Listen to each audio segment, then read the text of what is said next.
आज भी ऐसी ही एक परम भक्ता, जिनका जन्म भी राजस्थान की भूमि पर ही हुआ है, जिस प्रकार मीरा ने, जिस प्रकार रत्नावती ने, जिस प्रकार कर्माबाई ने भगवान को प्राप्त किया, वैसे ही इस परम भक्ता ने भगवान को प्राप्त किया है।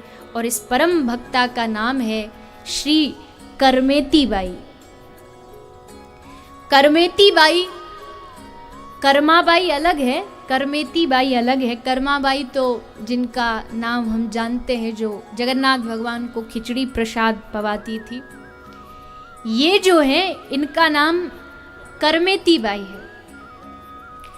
माता करमेती बाई, इनका प्रागट्य, इनकी भक्ति और एक अद्भुत प्रसंग, एक अद्भुत घटना इनके जीवन में घटी है। कैसी घटना है? वो नाभाजी श्री भक्तमाल में उनके चरित्र का वर्णन करते हुए लिखते हैं, कठिन काल कलियुग में करमेती निष्कलंक रही। पहली लाइन में श्री नाभाजी लिखते हैं कि करमेती बाई का जन्म घोर कलिकाल में हुआ, पर कलयुग में उत्पन्न होकर भी करमेती बाई सर्वथा निष्कलंक रही। कलयुग इनको स्पर्श न कर पाया। और वैसे भी कहा है कि और युगनते कमल नयन ने कलियुग बहुत कृपा करी। अगर और युगों के हिसाब से कलयुग की बात करें तो और युगों से ज्यादा कृपा भगवान ने कलयुग के भक्तों पर की है। सतयुग में, त्रेता में, द्वापर में तो कुछ एक भक्त हुए हैं, पर कलिकाल में तो भक्तों की मानो झड़ी लग गई। इतने सारे भक्त कलिकाल में आज से 500,000 वर्ष के बीच बीच में प्रगटे हैं। अनेक भक्त हुए भगवान के। उनमें से एक है करमेती बाई।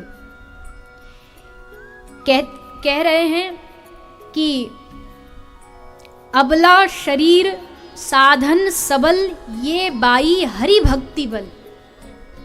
इस बाई यानी इस स्त्री, इन माता के पास एक ही बल था, और वो बल था भक्ति का बल। इनके पास सबसे बड़ा बल था भक्ति का बल, और उसी भक्ति के बल के कारण इनका नाम पूरे जगत में, भक्ति जगत में प्रसिद्ध हुआ। अब करमेती बाई का प्रागट्य और इनके जीवन की चर्चा करते हैं। करमेती बाई का जन्म शेखावत क्षेत्र में शेखावत राजा के पुरोहित श्री परशुराम जी के घर हुआ। करमेती बाई के पिता का नाम था परशुराम जी, और जन्म है इनका खंडेला, राजस्थान में। अब पिताजी इनके राजा के पुरोहित थे और बड़े अच्छे अधिकारी थे। राजा कोई कार्य बिना पुरोहित जी के पूछे करता नहीं था। खूब सारा धन भी प्राप्त होता था पुरोहित जी को। पर करमेती बाई का मन बाल्यकाल से, बचपन से ही श्री श्याम सुंदर ने चुरा लिया। इनका मन, इनका चित्त दिन रात प्रभु के चरणों में ही लीन रहता था। संसार जगत की बातों में न मन लगता। कोई सहेली बैठ कर के कुछ खेल खिलौना लाती तो ये सारा खेल छोड़ कर के एकांत में बैठ के अपने श्याम सुंदर का ध्यान किया करती थी। कृष्ण की शोभा इनके हृदय में निरंतर बसी हुई थी। पवित्र हृदय, ठाकुर जी ने इस हृदय को चुरा लिया। बेचारी छोटी सी बालिका मन ही मन भगवान के निरंतर सेवा करती है, रोज भोग लगाती है, रोज ठाकुर जी को श्रृंगार करती है, सुंदर सुंदर वस्त्र आभूषण धारण कराती है। पुरोहित जी ने देखा कि हमारी जो लाली है ये ना तो खेलने जाती है, ना इसकी कोई सहेलियां हैं, ये करती क्या है? तो पुरोहित जी ने पूछा, अरे लाली तू बड़ी छोटी सी है, का तेरो मन नहीं करे कि तू भी जाए अपनी सहेली संग थोड़ो खेले? तो करमेती बाई कहती है पिताजी को कि हे पिताजी, मेरा तो एक ही खिलौना है श्याम सुंदर, उसी के साथ में खेलती हूँ, उसी से बातें करती हूँ, उन्हीं को लाड़ लड़ाती हूँ। उन्हीं की नित्य लीलाओं का मैं दर्शन करती हूँ। अब पिताजी को लगा कि देखने में तो ये धीरे धीरे ज़्यादा वैराग की तरफ बढ़ रही है, और ज़्यादा कोई बालक घर में भजन करने लगे तो फिर माँ बाप को भी थोड़ी चिंता हो जाती है कि कहीं बाबा जी ना है जाए, कहीं घर को छोड़ के कहीं हिमालय की गुफा में ना चलो जाए। पर करमेती बाई समझा रही है। नाभाजी कहते संसार स्वाद सुख बात करी। करमेती बाई ने संसार के सुख को ठोकर मार दिया। संसार का सुख इनको जैसे कोई वमन कर देता है, उल्टी कर देता है। वमन को देख के कितनी घृणा आती है, अरे अरे देखो वमन पड़ा है, हट जाओ, दूर हट जाओ। वैसे ही जिसके मन में प्रेम जाग जाता है उसको संसार भी वमन जैसा दिखने लगता है, संसार भी उसको तुच्छ नजर आने लगता है कि इस संसार को लेके करे क्या, जो दुखों का सागर है, जो दुखों से भरा हुआ है। ये बात करमेती बाई समझ गई थी कि संसार में दुख ही दुख है, इसलिए अपने पिता को समझाती है। जो पुरोहित का सेवा राजा को दे, उनको समझा रही है कि पिताजी इस संसार में कहीं सुख नहीं है, इसीलिए आप जो चाहते हैं कि मैं संसार के जैसे बालिकाओं जैसे खेलूं, रचपच जाऊं, तो ये संभव नहीं। पिता ने सोचा कि ये छोरी अभी बालपन में इतनी भगतनी बनी है तो बड़े होके क्या करेगी, इससे बढ़िया इसका अभी जल्दी ब्याह कर दो। तो जल्दी जल्दी बचपन में ही, जब छोटी थी तो ही ब्याह कर दिया, बालपन में। अब बड़ी होती गई, ब्याह हो गया पर ससुराल नहीं गई। अब जब बड़ी हुई तब गौने का समय नजदीक आया। जैसे गौना होने को हुआ, करमेती बाई समझ गई कि सुबह होते ही हमें लेने के लिए ससुराल वाले आ रहे हैं, और जैसे इनको पता लगा उसी क्षण ये घर को रात को ही छोड़ के निकल पड़ी। इनको किसी ने बता दिया कि करमेती तेरा जो ससुराल है, वो ससुराल वाले जो तेरे पति हैं, सास ससुर है, इनका भजन में कोई मन नहीं है, तो तू वहां जाएगी तो तुझे भजन करने नहीं देंगे। अब जैसे करमेती बाई ने सुना तो सबको त्याग करके भाग गई।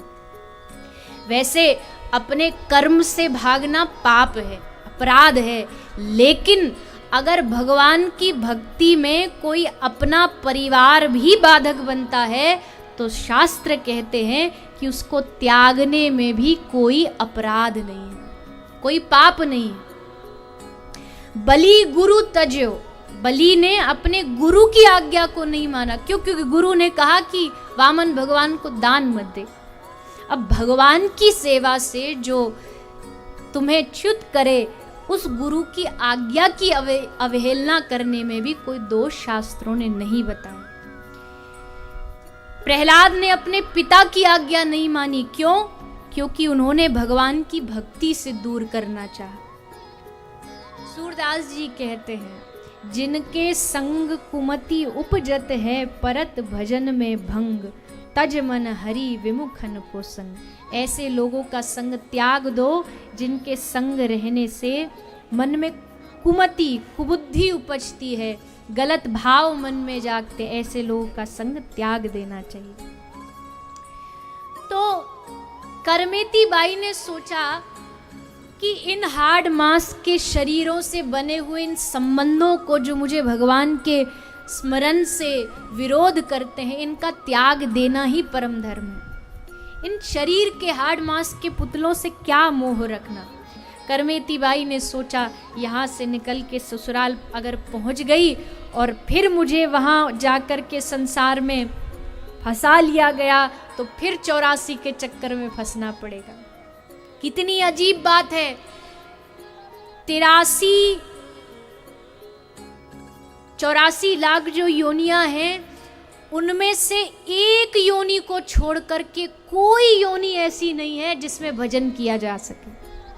केवल और केवल 84 लाख में से एक योनि मानव योनि है जिसमें हम भजन कर सकते हैं। अगर ये योनि भी छूट गई तो फिर 84 का चक्कर लगेगा, फिर उसी में घूमना पड़ेगा।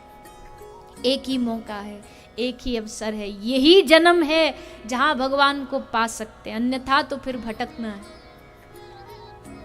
करमेती बाई आधी रात को निकल पड़ी घर से बिना डरे, आज तक कभी घर से निकली नहीं, पर आज निर्भय हो गई। किस बात का निर्भय? इतना मन में डर कैसे निकला? बोले ठाकुर जी साथ थे, ठाकुर जी उसके हृदय में थे, और जिसके हृदय में भगवान हो उसको किस बात का डर? मैं दुनिया में कहीं चली जाऊं, मेरे श्याम सुंदर मेरे संग हैं, ये सोच के करमेती बाई बड़ी आनंदित होकर के घर से निकल पड़ी। आधी रात को घर से निकली थी। अब जैसे निकली, सुबह हुई, और सुबह होकर के जब गोने वाले आ गए तो मैया कमरे में गई, कक्ष में करमेती को देखने, तो पता लगा कि करमेती बाई तो घर से गायब है।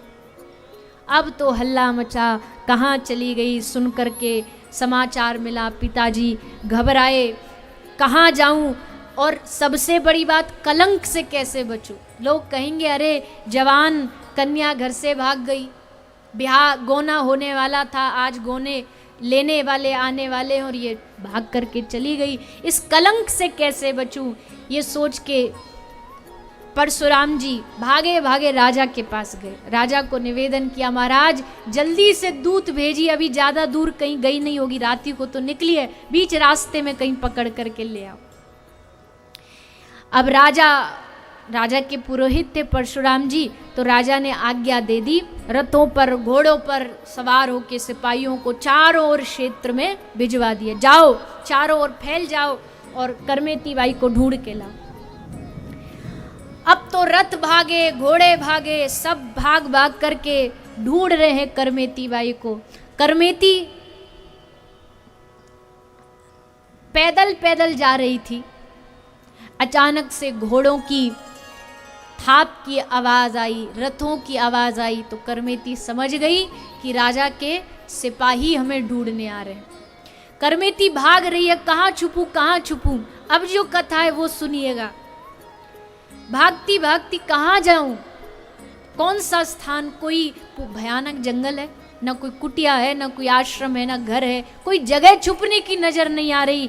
लेकिन जैसे ही करमेती बाई आगे बढ़ी तो आगे एक ऊंट का शव पड़ा हुआ था, और शव भी कैसा था? उसके शरीर को अन्य जो वन के प्राणी थे वो भीतर से खा चुके थे, बस शरीर का जो बाहर का हिस्सा था वो बाकी था, अंदर से खोखला कर चुके थे। चारों तरफ दुर्गंध मची थी उस शव की। पर जैसे करमेती बाई ने देखा ऊंट है, इसके भीतर छुपूंगी तो कोई भी सेनानी सिपाही मुझे ढूंढ नहीं पाएगा, ये सोच के करमेती बाई उस ऊंट के शरीर में घुस गई, जो उसका ढांचा था उस ढांचे के भीतर प्रवेश कर गई। सिपाही आए, जैसे देखा अरे बड़ी दुर्गंध है, चलो चलो भागो यहां से। सिपाही चले गए, पर करमेती बाई भय के कारण कि कहीं मुझे पकड़ ना ले और फिर से जाके संसार में न लगा दे, 3 दिन तक लगातार उस ऊंट के उस ढांचे में भीतर बैठी रही। कोई दुर्गंध नहीं आ रही करमेती बाई को। क्यों? क्योंकि करमेती बाई जानती है कि संसार में जो दुर्गंध है उससे अच्छी तो ये दुर्गंध है, कम से कम यहाँ मैं इसमें बच तो पाऊंगी, इससे ज़्यादा दुख दुर्गंध तो मुझे संसार में झेलनी पड़ेगी। इसलिए 3 दिन तक लगातार भूखी प्यासी बस आंखें बंद करके ठाकुर जी के नाम को रटती रटती करमेती बाई उस कंकाल में 3 दिन बिता दिए। नाभाजी लिख रहे हैं, बीते दिन 3 वा करंक ही में संक नहीं, बंक प्रीति रीति ये कैसी करी गाइए, आयो को संग ताही संग गंग तीर आई, ताहा सो अनहाई दे भूषण वन आइए। 3 दिन बाद जब करमेती बाई को लगा कि अब मंत्री गए, सिपाही गए, अब कोई हमें पकड़ नहीं पाएगा, तब उस शव से ढांचे से बाहर आई, चारों तरफ देखा कोई नहीं है, खुश हो गई। आगे बढ़ी तो कुछ लोगों का, भक्त लोगों का, वैष्णवों का एक समूह, यात्रियों का समूह गंगा जी की ओर जा रहा था। तो करमेती बाई भी उसी समूह में मिलकर के गंगा जी के पास पहुंच गई। गंगा स्नान किया। स्नान करने के बाद जो विधि दान पुण्य करना था, जो भी करमेती बाई के पास था, उसका दान पुण्य सब गंगा जी के घाट पर कर दिया। अब करमेती बाई ने सोचा भगवान को कहाँ ढूंढूं, कहाँ पाऊं भगवान को, कौन सा ऐसा स्थान है जहाँ मिलेंगे। तब याद आया कि संतों के मुख से सुना था भगवान को पाने की एकमात्र भूमि है श्रीधाम वृंदावन बिहाग। उस वृंदावन धाम की भूमि पर श्री ठाकुर जी घर घर में कोने कोने पर आपको लीला करते हुए नजर आएंगे। उस वृंदावन की भूमि पर जाना चाहिए। तो करमेती बाई जान गई कि इनको पाना है तो श्रीधाम वृंदावन जाना पड़ेगा। बस गंगा के घाट से करमेती की यात्रा आरंभ हुई और करमेती बाई पहुंच गई श्रीधाम वृंदावन।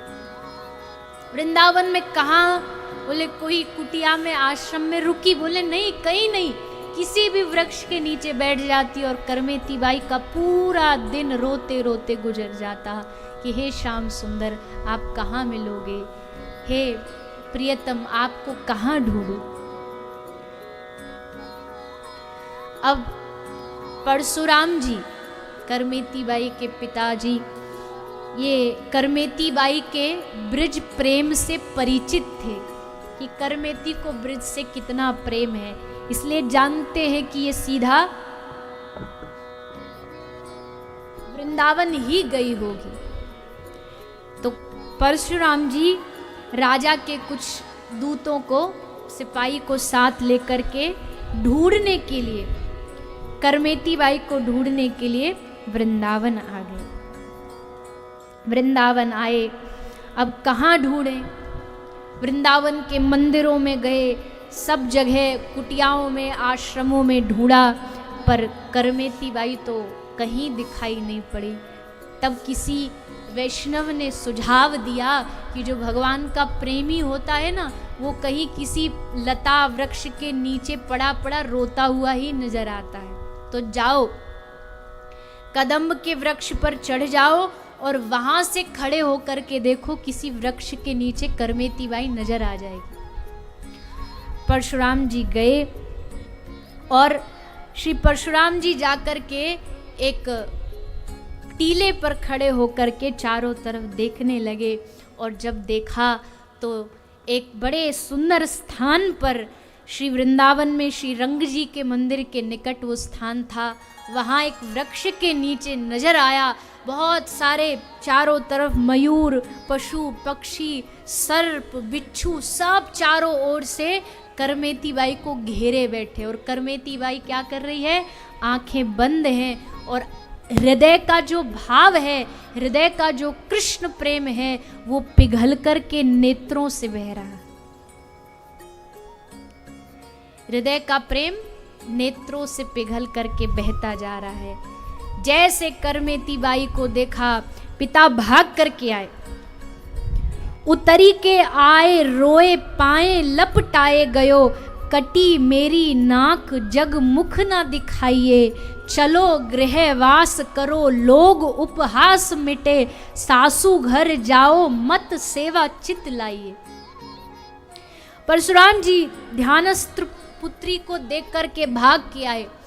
करमेती बाई के पास लगभग 2 घंटे तक बैठे रहे। करमेती बाई को कुछ नहीं पता कि कौन आसपास बैठा है, सांप बिच्छू है कि पिताजी है। वो बस हा कृष्ण, हा कृष्ण, हा श्याम सुंदर कह के पुकार रही है। तभी पिता ने जोर से पकड़ के करमेती बाई को हिलाया और करमेती बाई के चरणों में गिर पड़े।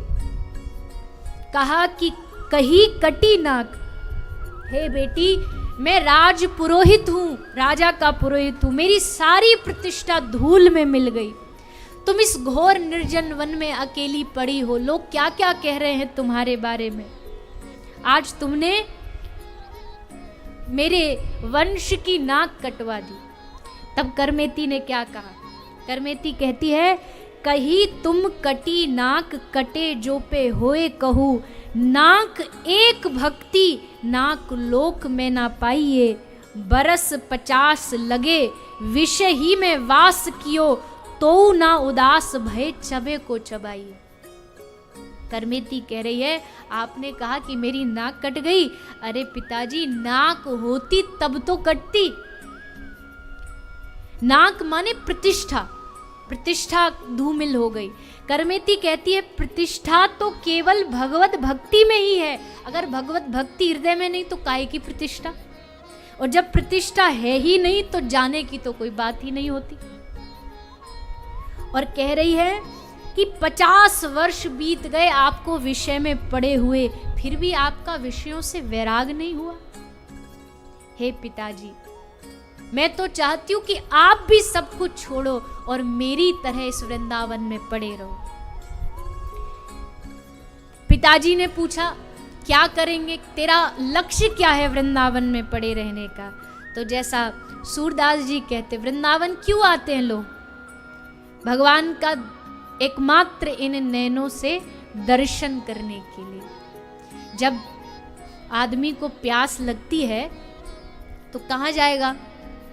पानी के पास जाएगा, कुआं ढूंढेगा, कोई स्थान ढूंढेगा जहाँ पी सके, जल पान कर सके। तो वैसे ही जब एक भक्त तड़पता है, किस लिए तड़पता है? भगवान के दर्शन के लिए। उसकी आंखें तरसती हैं, तो उस आंखों को शीतलता देने के लिए वो ब्रज धाम आता है, और यहाँ आके भगवान के दर्शन करके आंखों को शीतलता प्रदान होती है, प्राप्त होती है। एकमात्र इन आंखों को प्यास है तो हरि के दर्शन की प्यास है। इसलिए हे पिताजी, आप मेरी बात मानो तो आप भी मेरे साथ श्रीधाम वृंदावन में रह कर के भगवान की भक्ति करो। पिताजी वैसे तो विद्वान थे, पर आंखों पर आगे एक मोह का पर्दा था। उस मोह के पर्दे को करमेती बाई ने अपने उपदेश के द्वारा हटा दिया। जो काम एक गुरु करता है, गुरु का काम क्या है कि जो मोह का, अज्ञानता का पर्दा आंखों में पड़ा है वो पर्दा हट जाए, और जब पर्दा हटेगा तो क्या होगा? बोले पर्दा मोह का हटा तो सामने साक्षात भगवान श्री राधे गोविंद का साक्षात्कार हो जाएगा। तो पर्दा हट गया, पिताजी राजी हो गए कि हाँ पुत्री तुम सही कहती हो, अब मुझे भजन करना चाहिए, ये तो मैं समझ गया हूँ, पर अभी एक बार मुझे गांव जाना आवश्यक है। एक बार गांव जाके थोड़ा सबको सूचना दे दूँ कि करमेती वृंदावन में है, ठीक है, किसी प्रकार की विपत्ति में नहीं है।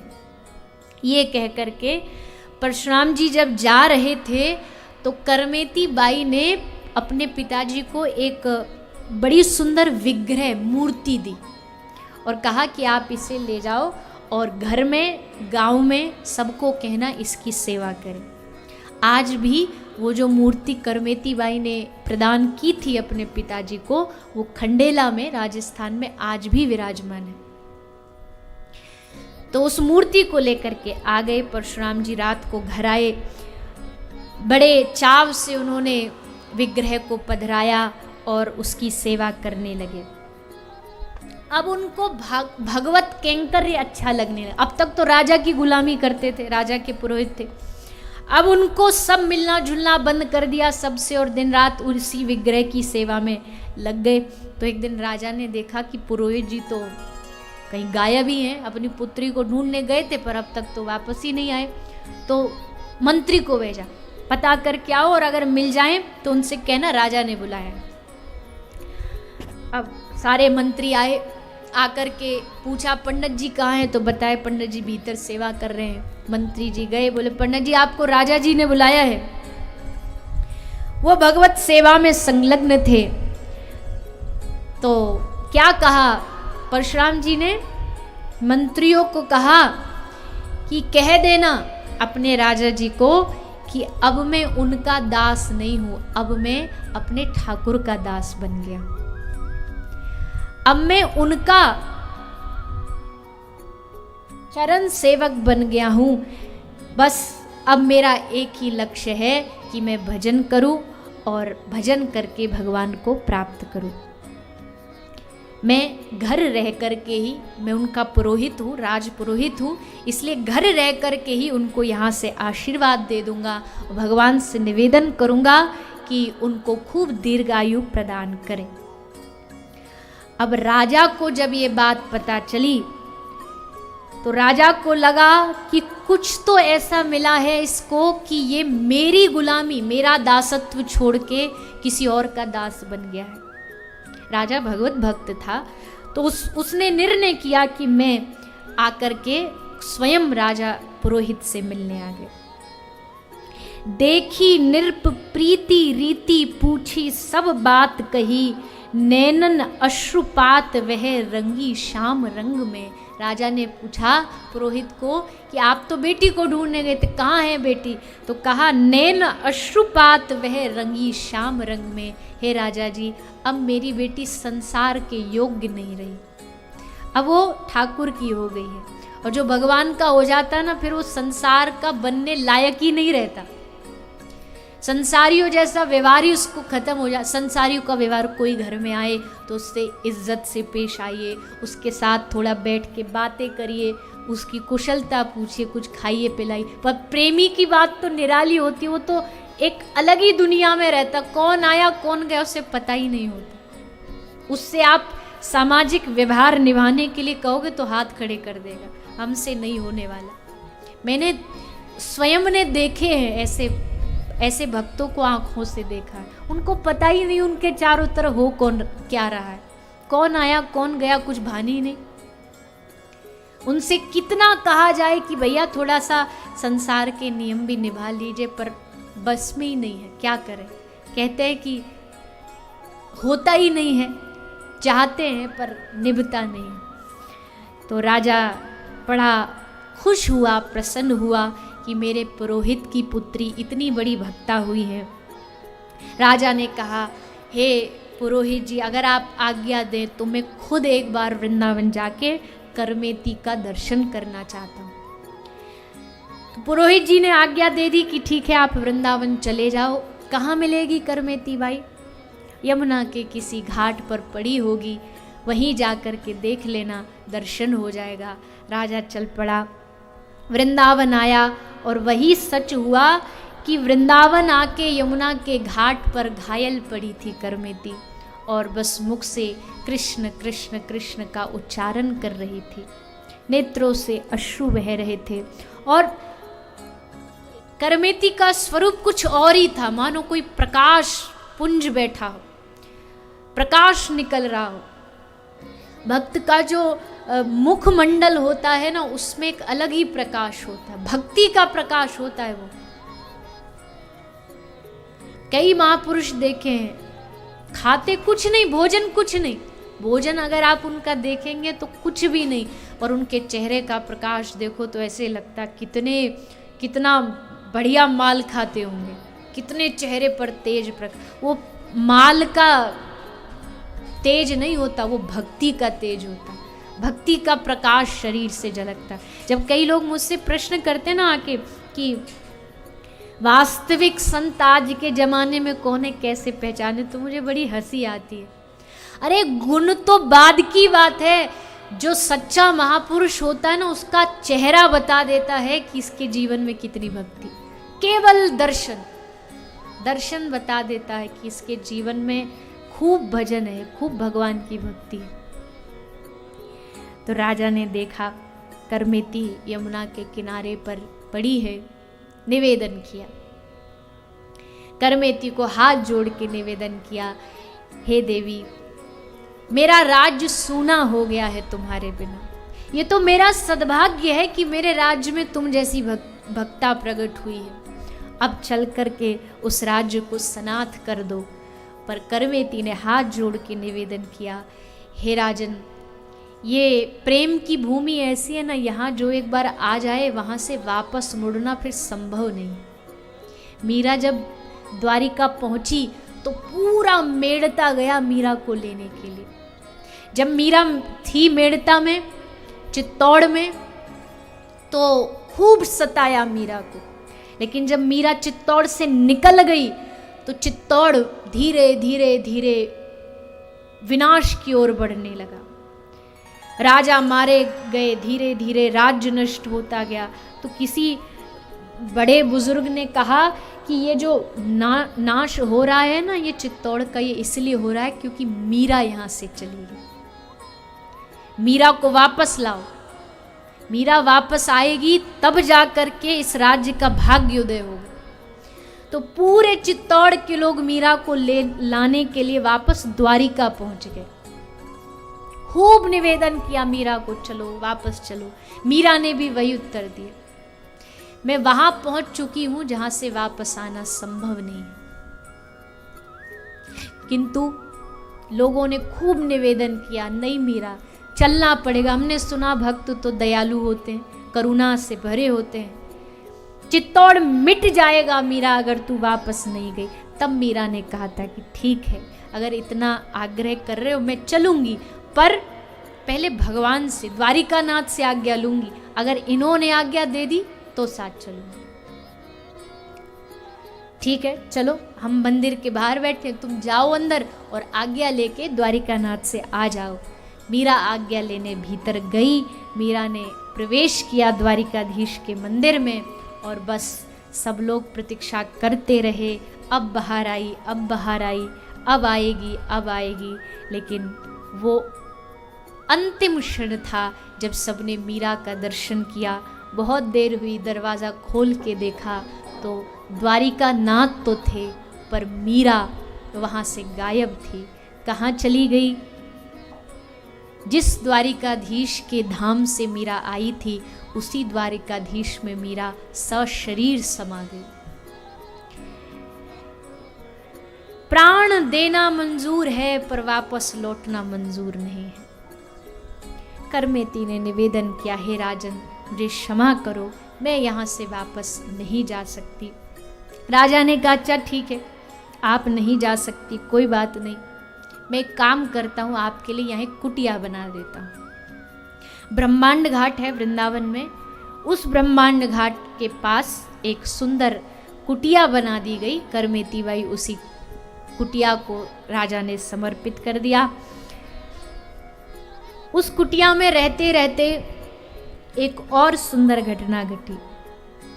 एक बार करमेती बाई प्रभु के ध्यान में इतना निमग्न हो गई, प्रभु को इतना भजन में लीन हो गई कि 18 दिन तक बिन कुछ खाए पिए कुटिया में पड़ी रही। 18 दिन तक न भोजन, न अन्न, न जल। अब ये बात आप संसार वालों को बताएंगे ना तो कहेगा कि ये बेफालतू की बातें हमें मत सुनाओ। 18 दिन, अरे 2-4 दिन भी आदमी बिना जल बिना अन्न के कैसे जीवित रह सकता है। पर वो नहीं जानते कि भगवत भक्ति में कितना बल होता है। भक्ति कोई साधारण वस्तु नहीं, भक्ति में इतना बल होता है कि भक्त के लिए भजन ही उसका आहार बन जाता है। 18 दिन तक कुटिया में भूखी प्यासी पड़ी रही। पर हाँ, शरीर का थोड़ा अपना नियम है। शरीर जब स्थिर होने लगा, शरीर का थोड़ी अवस्था जब बिगड़ने लगी तो स्वयं साक्षात भगवान एक संत का रूप बना के करमेती के पास आ गए। करमेती की कुटिया में संत पधारे। ठाकुर जी संत के रूप में आए हैं और आकर के बोले, बाई सा अरे उठो। पकड़ के हिलाया। जैसे उठी तो इन्होंने हाथ जोड़ के संत को देखा तो प्रणाम किया। अब प्रणाम किया तो करमेती बाई को कहा कि ये लो, हम तुम्हारे लिए थोड़ा प्रसाद लाए हैं।